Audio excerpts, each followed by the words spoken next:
Hey, fire signs, how's it going?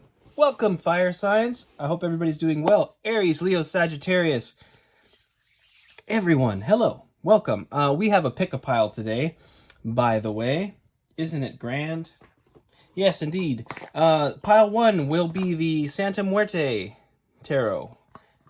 You know it, you love it, fire signs. Or you just you don't love it and didn't tell me. I don't know which, but it's been a standard. We have the Gustave Dore for pile 2. And for pile 3, last but not least, is the Mystic Palette Tarot. So these are our 3 choices today. You can choose 1, 2, 3, or any combination of them. You can choose all 3 piles if you want. It's up to you. So go ahead and feel free to tap into your intuition, and we will get started. Hope everybody's doing well out there today. Yes, indeed. All right, let's get into it. Pile 1. All right, pile 1. Let's go. Aries, Leo, Sagittarius, pile 1.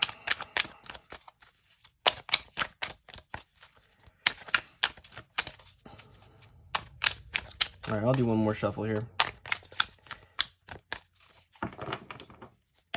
We're kicking it off with the 4 of Wands. Beautiful. 4 of Wands. We've got the Magician. Okay, lovely. And we have the Knight of Cups. Beautiful. Okay, and let's look at the underlying real quick here. Underlying energy is Temperance. Okay, this is Sagittarius energy. It's an energy of balancing your passion and your emotion with your rationale and your earthly disposition. Your practicality, I guess, or just putting things to action. When you go to put things to action in that element of earth, you are in a good balance of your emotion, passion, and practicality. So it's really a formula for moving forward in a very positive way. Also a card that can represent soulmates. You can see how she's pouring from one cup into the other cup there, perpetually, right? This is a soulmate card. I have opinions about soulmates, as do most people, but that doesn't, it could be, I mean, seeing the 4 of Wands here and everything, there's a vibe here that perhaps for some of you, you may be meeting somebody who is going to be a soulmate for you. Maybe in the romantic context, the 4 of Wands can represent marriage. I don't necessarily read it that way all the time. I feel like it's just a card of celebration and stability too. Stability within the passion. This 4 of Wands is depicted almost like a flower shop. She's set up her tent there, and she's got the beautiful cut flowers around and other plants. It's very beautiful. I like it. Basically, if I were to take a broader view of this, if you chose pile 1, I feel like there's something you've been manifesting for a long time, my friends. And it's coming to fruition. I kind of feel like you may have, again, a soulmate of some sort coming towards you with an emotional offer. And whether that's a friendship or a romantic partner, it's something very significant in your life. It's going to be a soulmate, somebody that you're going to learn life lessons with. So soulmates aren't always sunshine and rainbows. Soulmates are people who are in the trenches with you, working through the issues of life. And how sweet is it when you're able to recognize that capacity in another person to show you life lessons, Sometimes we learn life lessons in very difficult ways. Sometimes we learn them in very positive ways. And I think this feels very positive. But regardless of who's coming into your life, I feel like what's important to bear in mind is that this is probably a situation that you've manifested with this Magician card, and it's important to recognize that. It doesn't, our manifestations don't always come in the packages that we envision them in. And so if somebody's coming towards you right now, entering your life, even if it's not romantic, say you were manifesting a romantic partner, or you were hoping for that, and you've manifested a friendship into your life or something like that, they could also be a soulmate. And they may also be there to teach you very profound life lessons. And so if you have new people entering your life at this time, I think it's really important to ask what life lessons you can learn from these people, and really be open to embracing that.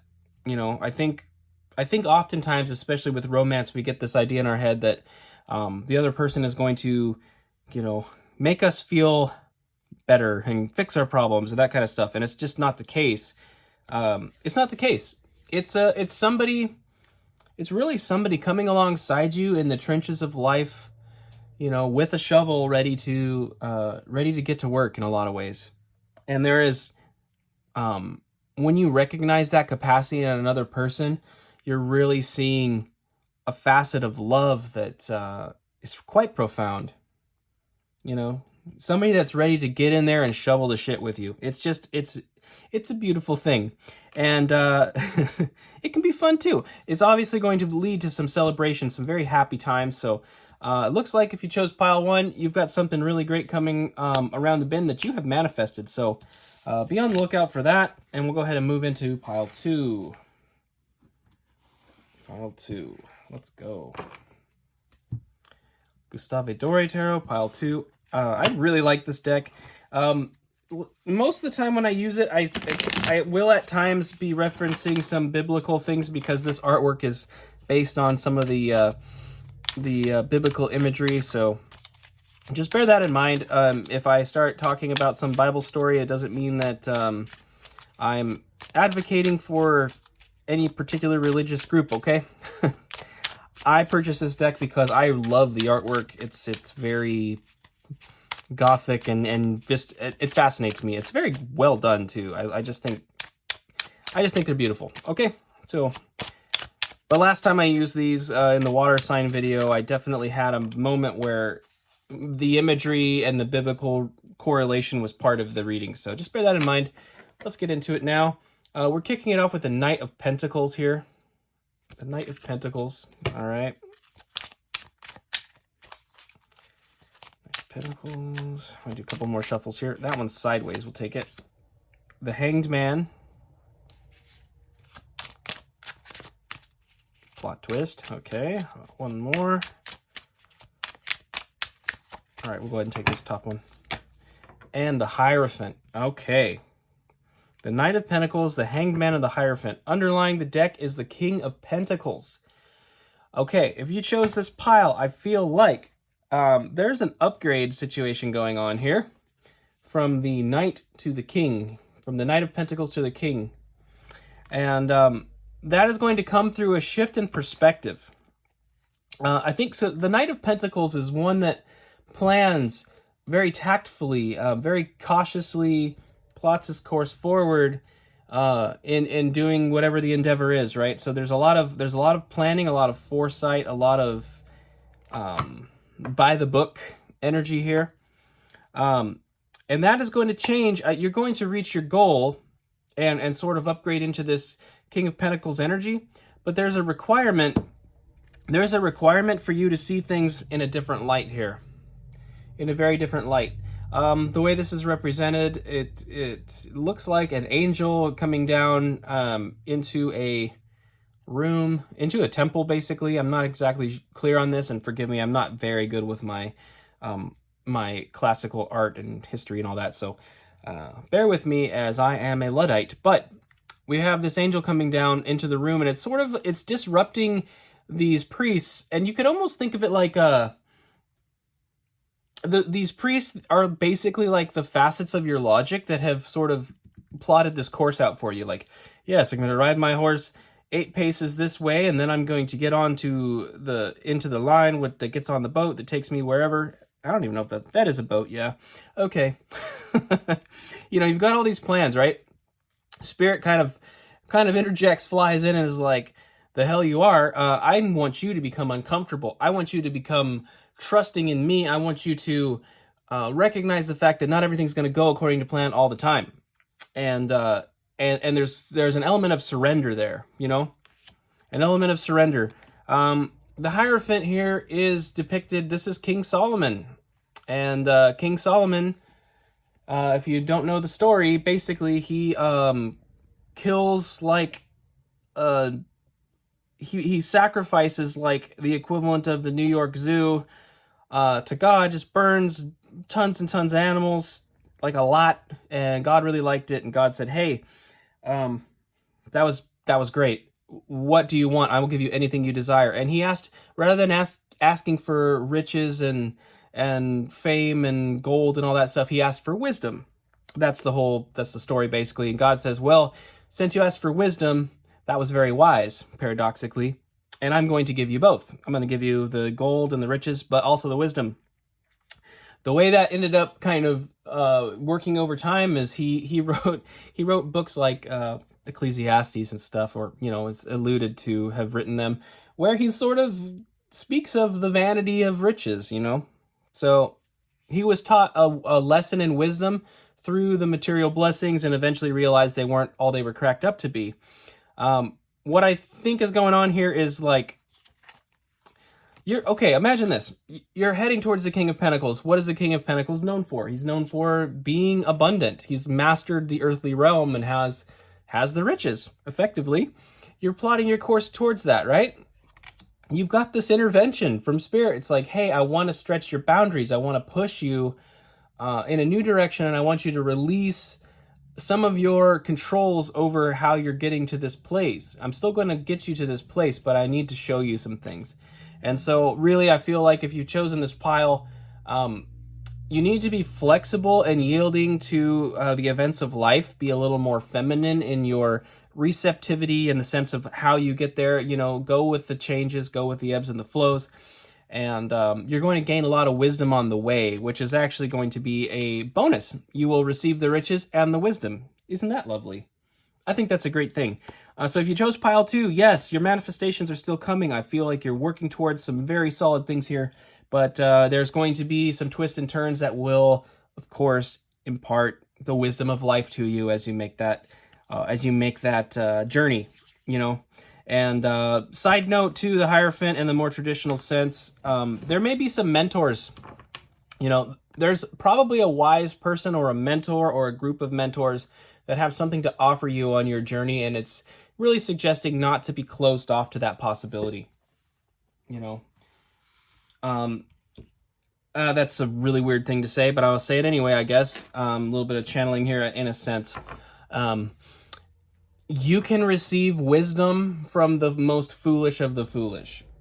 If you're approached by a meth head on the street who's tweaking, in some of the nonsensical rambling, there may be a nugget of wisdom there. So it may be a wise king, it may be a person in authority, and it may be just somebody who's in the gutter of life.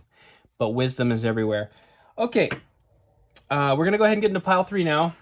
Thank you for bearing with me there. That was a little strange. It's true though. You can get wisdom from anywhere. Sometimes it's just simply what not to do. But even then, sometimes it's exactly what to do, because that person that's in that bad space, they may have learned the lesson the hard way, and they're actually doing their light work in a sense of like warning people not to repeat their mistakes. So if you're approached by somebody in a lower position, so to speak, don't disregard what they have to say. All right, let's get into pile 3 here. I feel a lot of warm, loving energy right now. I'm not sure what that's about. Hey guys, I love you. I do. Thank you for being here. It means the world to me, and I consider you my friends if you're here, so thank you so much. All right, we're kicking it off with the World. Wow, okay. Got the World. We have, oh, it's reversed. Fascinating. We have the 5 of Cups reversed. I don't normally read reversals, but because it somehow got reversed, I'm going with that. No, excuse me, guys. This is a new deck. You'll have to forgive me. I'm not always familiar with what's going on. There's a lot of vivid imagery here, and sometimes I get lost in the plot. That is an A. It's the Ace of Cups. Perhaps I should get my readers on. I'm not wearing them. Okay, and we have the 9 of Swords. The World, the Ace of Cups, and the 9 of Swords. Underlying energy is the 2 of Cups. Aw. Aw. Every time I see the 2 of Cups, I say, aw, because it's beautiful. I love that. All right, well, we have another partnership coming in. You may have chose multiple stacks. I can see how they all tie together as per usual, but however you chose, if you chose pile 3 here, I feel like we've got something relating to relationships clearly. We've got a new partnership about to get underway, I believe. Okay. Very, very beautiful there. I love that. Venus in Cancer. I see the signs of Venus in Cancer there. Very beautiful. Looks to me like, I'm going to point this out real quick because I said Venus in Cancer just randomly. I don't normally just call out symbols, but Venus in Cancer. This one, we've got Mars in Gemini. Mars is the god of war. It's the masculine energy. It's one of the masculine energies. You can see it's represented. I mean, the symbol is literally what we use for male, you know, and Venus is what we use for female. I know it's a little harder to see that one. So we've got the masculine and the feminine, and I feel like there's been an assertion. Some of you, again, if this is in the way of manifesting a partner, I feel like there's been overthinking. There's been an overemphasis on masculine energy and pushing through that kind of thing. But it's an energy of being way up in your head, like way too much, overthinking everything. Overthinking everything can lead to a lot of anxiety. You know, it can lead to just nightmare fuel. I don't know. I'm getting nightmare fuel. I don't know what that's all about. But there's a big lesson here. I feel like you're going to surrender this. You're kind of moving from asserting and overthinking to just finally sort of giving up in a sense. You're like, all right, I'm done. I give up. I surrender to this. And I feel like things are going to really shift in a big way. You've got a new opportunity coming in, a new emotional cup. I kind of feel like you're actually going to be offering this emotional cup to yourself initially. And that's kind of the big aha. That's the closing of the cycle where you decide, like, you know, no matter what happens, if I'm alone, you know, I'm going to make the most of it. I'm going to love myself. I'm going to go live life. I'm going to experience things. I'm going to travel. I'm going to do all this stuff for myself. I'm not going to wait for somebody else to come along and do these things with me. I'm just going to do it because I'm tired of waiting. I'm tired of being afraid to go out into the world by myself. In certain ways. And obviously, it's not really such a light switch binary kind of thing. It's obviously on a spectrum, but there's going to be a huge upgrade in like how much you give yourself in that sense. Like, I am going to the Caribbean. I'm going to wherever, right? I'm just going to go do the thing and experience the thing that I want to experience because I shouldn't deprive myself of that because I don't have somebody with me, you know? That's kind of the big thing here. It looks to me, and I feel like as you do that, there's going to be this new opportunity coming in, you know? And I just left this card out. It fell out of the deck when I picked this up, and so I haven't even looked at it yet. It is the Six of Cups. Six of Cups. Beautiful. I feel like it kind of ties into this. Like, some of this overthinking and stuff may have been overthinking past situations. It may have been about a past relationship or a past situation. It's also, I'm picking up the idea of like childhood wounds. There's a young child here sitting on the ground in this card, and I feel like some of this, it's almost about healing. It's about healing a wound, I think. And you've been approaching healing this wound from a very assertive place with all of the hubris and the thinking.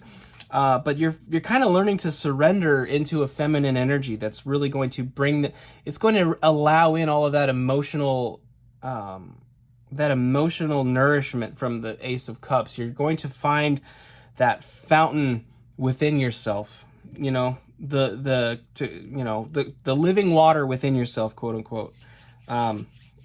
You know, and I really, as much as I'm not subscribing to any particular school of thought on religious topics, I do love the idea of a wellspring of living water being inside of each of us.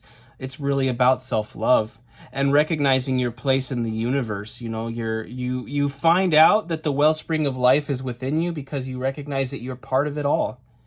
You're not a person just isolated experiencing the universe as something other than yourself. Like, you are part of it. You're an organism within the complex system that is the universe, and it makes you part of a grand family and part of a grand beautiful happening. It's such a wonderful thing. Yeah, I feel a lot of love. Like I said before I started pulling on these, I just there's